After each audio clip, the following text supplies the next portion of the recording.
inside every mind. If you look, you will find there's a child who never grew old, who sings to the trees like nobody can see, with a fire that never went cold.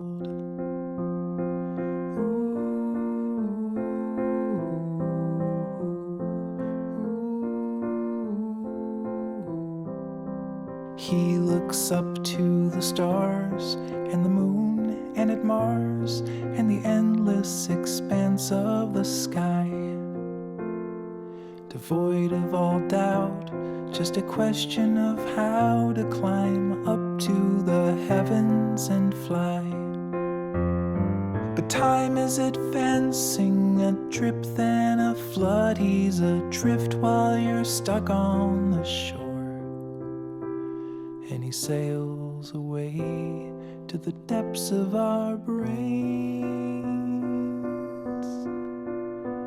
And we can't seem to dream anymore. With the passing of days, we get lost in the maze that we built out of habit and fear. The longer we run, the more lost we become as the days disappear into years. The original plan was write 100 words, stop. Made it to about 500 and said, okay. And then I was like, well, now I'm at 600, I might as well go to 1,000. So I wrote 1,000 words. I'm exhausted. I don't want to be up until 3 a.m., but it's the only time I can get stuff done. And like, I'm sure if I woke up earlier and actually did stuff, I'd be fine and I could get to bed by midnight, but I just can't force myself to get up.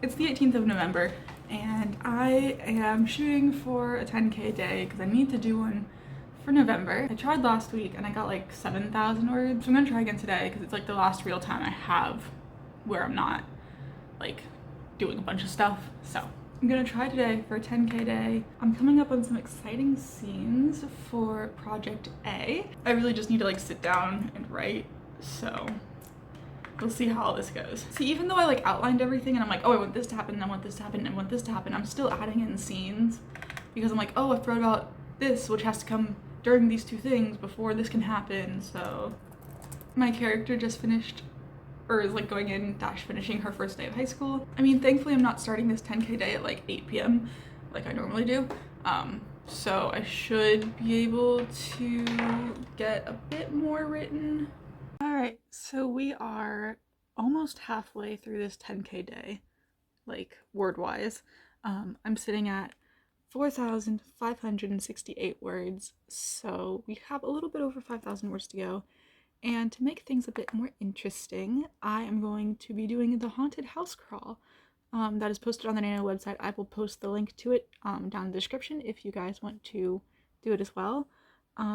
Because crawl is always a great way to get words, as long as there's no like hour-long word sprints, because those just, I don't enjoy. None of this, I didn't make any of this up, but I'm going to go ahead and read out what the prompts are and everything, so it'll hopefully be a bit more interesting. Alright, so to start out, do try to make it out alive. Cleaning up the bodies is so very taxing. The front door creaks open ominously, and you step inside for the first time. It smells of old wood and mothballs. You set your suitcase down in the hallway and enter slowly. Before you are the steps that took your great-great-uncle from you when he tragically slipped and fell. You never knew him, but as his only surviving relative, he left this place to you. This is your new home. You open the cat's carrier, but he doesn't want to come out. He doesn't seem to like the place. Write for 5 minutes while you explore. Alright, so that 5-minute sprint is up, and I am back to not even caring about typos, because I just want to get the words out. 261. Not bad, Celeste. So if I achieved less than 200 words, I would have stubbed my toe, but I didn't. So I'm going to make something up. So if you write over 200 words, then you know your way around the house and you avoid hitting the chair. Oh, it's nothing. Eventually you make your way to the master bedroom. It is dark with a large 4-poster bed and heavy Victorian furniture. You set your suitcase on the bed and begin unpacking your clothes into the dresser. You have to redecorate, of course. But with the inheritance your grandfather left, that's not a concern. You glance up at the mirror above the dresser. Wait, did that shadow just move? You turn around and see nothing. You're tired after your long journey here, that's all. Still, you can't help but feel unnerved. Write 150 words to shake it off.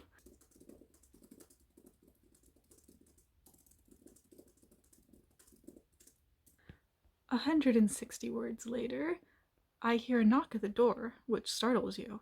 This place is unnerving. You answer it and see an incredibly smiley woman standing there with a fresh baked pie. She introduces herself as Mabel, the woman next door. She hopes you'll be fast friends, and inquires how well you know the great-great-uncle. He was a strange one, you know. Always left the bedroom light burning through the night, and he wasn't very sociable either. No friends or family ever entered or left. You thank her and make an excuse about needing to get settled in. Write to the nearest 1,000 while you stuff your face full of pie. 19 minutes and 777 words later. The first night. You spend the day taking off dust covers and making shopping lists. You'll go into town tomorrow to see about getting some food and basic supplies. By 9 p.m., you're exhausted and you fall into bed easily. The bedside lamp is burnt out, so you take a candle with you in case you have to find the bathroom in the night. After a few minutes, just as you're drifting off, you hear a scratching sound. It's probably just rats in the walls. It is an old house after all.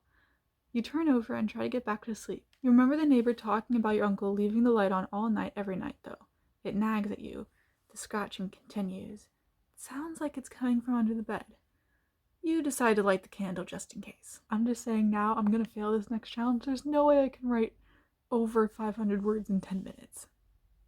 That's insane. Write for 10 to 10 minutes while you attempt to light the candle with a shaking hand. Alrighty, so in 10 minutes I was able to write 501 words. What? So I wrote 500 words, the candle lit, and I slept peacefully through the night, and the scratching didn't bother me. Ghostly lore. You go into the town to pick up some things. At the end of the morning, with all your bags in the trunk, you stop off at the local library to get a library card. The young woman at the desk is very intrigued by your moving in and asks a bunch of questions.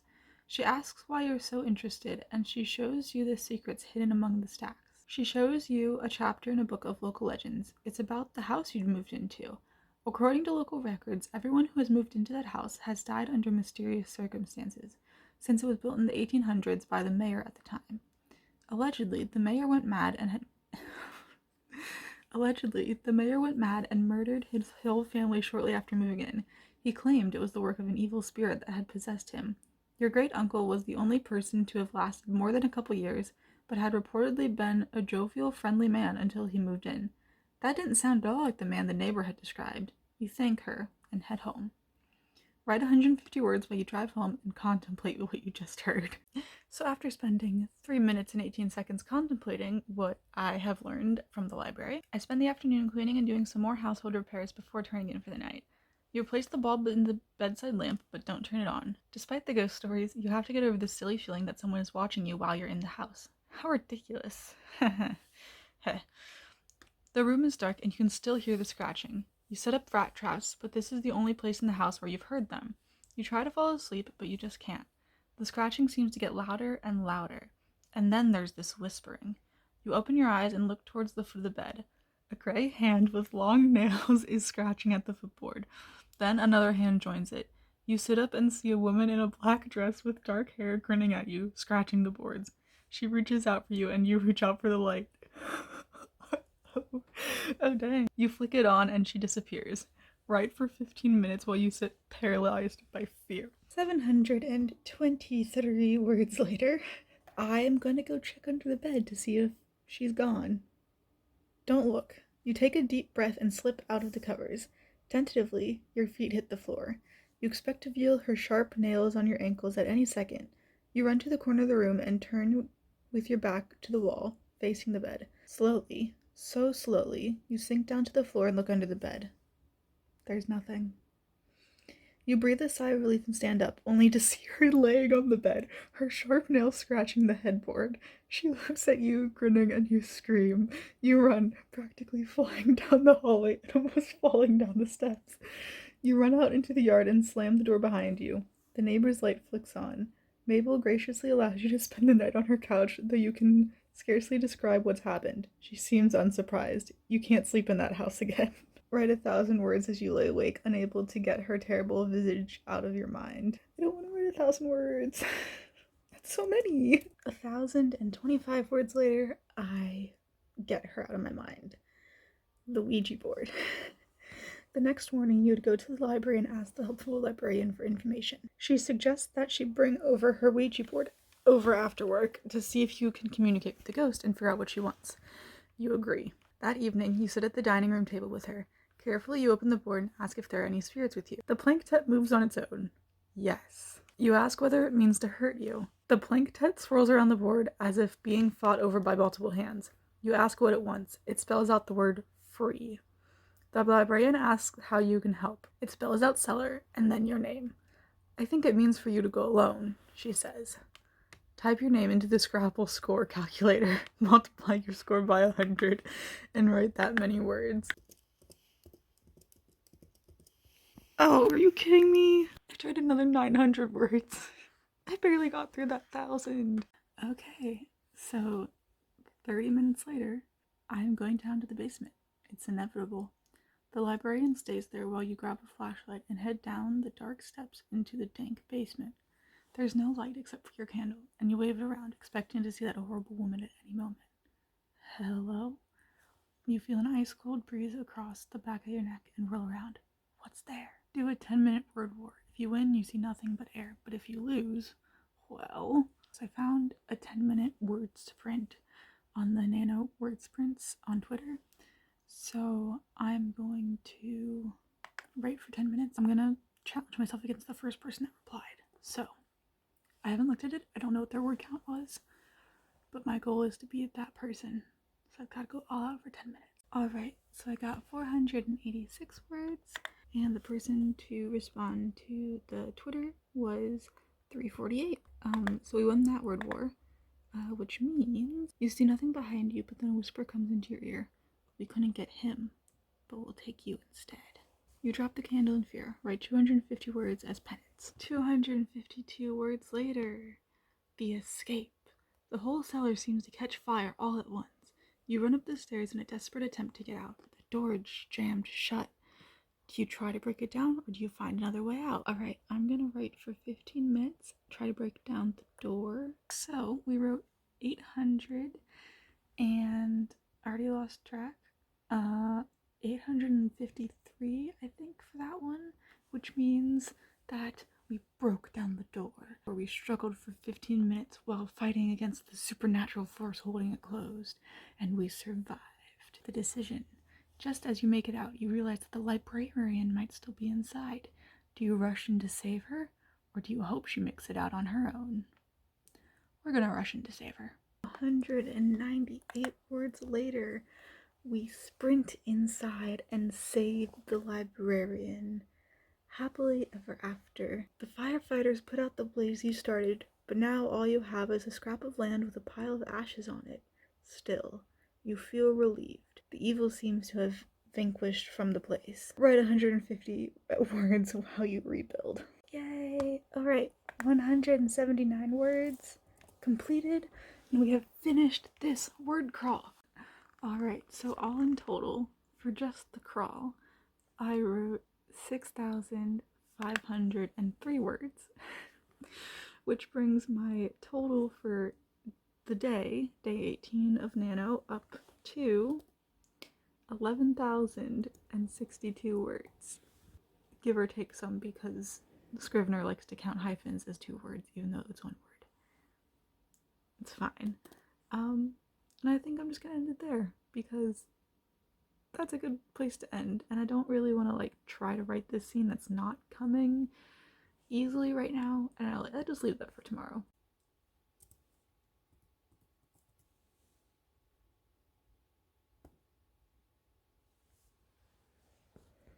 Progress is progress. I'm tired.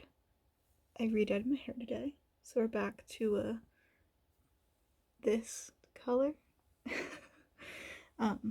Yeah, progress is progress. I'm writing tiny scenes right now, and I'll flesh them out later if I feel like it. But this is a first draft, and first drafts are supposed to be fun, so I'm writing the things that are fun to write.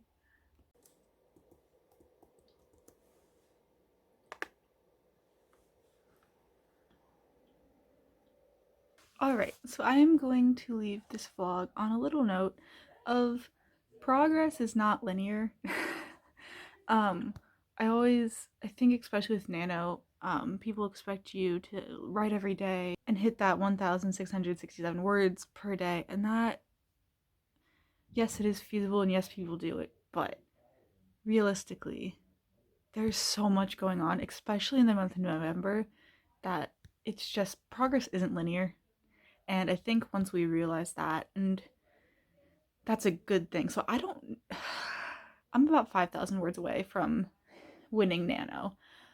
I'm almost halfway through the book. So, I still have so much more to go in this book, and I think what I'm gonna do is write those 5,000 words, hit 50,000, and then I'm just gonna write every day. And I'm not gonna worry about word count for a while because I feel like I'm burning out a little bit. I love this story. I still love it so much. I love these characters, but there's just so much, and I need to be able to let myself have breaks, and that's okay. I am very proud of myself with how much I've gotten done these past 3 months while I've started doing Millwordy. Like, I got so much done in September. I got a bunch done in October. I'm almost halfway through a first draft of a thing, so I'm super excited for that. Yeah, I have nothing else to say, but basically, progress isn't linear. I think I'm sitting around 45,000 words right now for Nano, which is super awesome. Super, super amazing. Let me know how your guys' projects are going down in the comments below. And yeah, that is all I really have for today. So, memento mori, my friends, and I'll see you guys all hopefully next week. Bye!